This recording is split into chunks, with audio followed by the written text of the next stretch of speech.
ಎಲ್ರಿಗೂ ಕೂಡ ಬೆಳಗಿನ ಶುಭೋದಯಗಳು. ಇವತ್ತು ಸ್ವಲ್ಪ ಎದ್ದಿದ್ದೆ ಲೇಟು, ಯಾಕಂದರೆ ಮನೆಗೆ ತರೋದು ಲೇಟ್ ಆಗ್ತಿದೆ.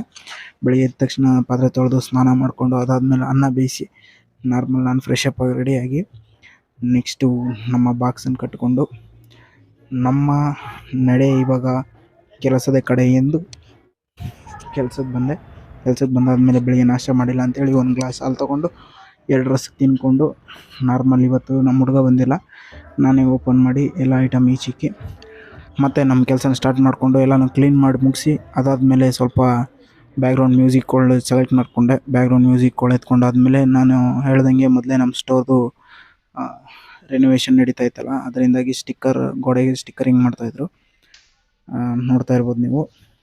ಅಲ್ಲಿ ಮಾಡ್ತಾರೋ ಕೆಲಸಗಾರರಿಗೆ ಕಾಫಿ ತಂದುಕೊಟ್ಟು ಅದಾದಮೇಲೆ ನಾನೊಂದು ಗ್ಲಾಸ್ ಹಾಲು ಕುಡ್ಕೊಂಡು ಅದಾದಮೇಲೆ ಪಾನಾಸೋನಿಕ್ ಆರ್ಡ್ರ್ ಕೊಟ್ಟು ಬರೋಕ್ಕೆ ನಮ್ಮ ಬಾಸು ಮತ್ತು ನಮ್ಮ ಸರ್ ಹೋಗಿದ್ದರು. ಅದಾದಮೇಲೆ ಕ್ಲೋಸಿಂಗ್ ಟೈಮ್ ಆಯಿತು. ಎಲ್ಲ ಐಟಮ್ನ ಒಳಗಿಕ್ಕಿ ಕ್ಲೋಸ್ ಮಾಡ್ಕೊಳ್ಳಿ ಅಂತೇಳಿ, ಯಾಕಂದರೆ ಇನ್ನೊಬ್ಬ ಹುಡುಗ ಇರಲಿಲ್ಲಲ್ಲ, ಕ್ಲೋಸ್ ಮಾಡ್ಕೊಳ್ಳಿ ಅಂತೇಳಿ ನಾವು ರಿಟರ್ನ್ ಮನೆಗೆ ಬಂದೆ. ಮನೆಗೆ ಬಂದಾದಮೇಲೆ ಊರಿಗೆ ರೆಡಿಯಾಗಿ ಊರಿಗೆ ಹೋಗ್ಬೇಕಾದ್ರೆ ಮಧ್ಯೆ ರೋಡಲ್ಲಿ ಪೆಟ್ರೋಲ್ ಹಾಕ್ಸ್ಕೊಂಡು ಅದಾದಮೇಲೆ ಬಿಡದಿ ಹತ್ರ ಬಂದು ಒಂದು ಸಿಂಗಲ್ ತಟ್ಟೆ ಇಡ್ಲಿ ತಿಂದ್ಕೊಂಡು ನಾನು ಊರಿಗೆ ಬಂದಿತ್ತು 1:20ಕ್ಕೆ. ಅದಾದಮೇಲೆ ಇವತ್ತಿನ ಬ್ಲಾಗ್ ಇಲ್ಲಿಗೆ ಎಂಡ್ ಅಂತೇಳಿ ಮನ್ಕೊತಾ ಇದ್ದೀನಿ.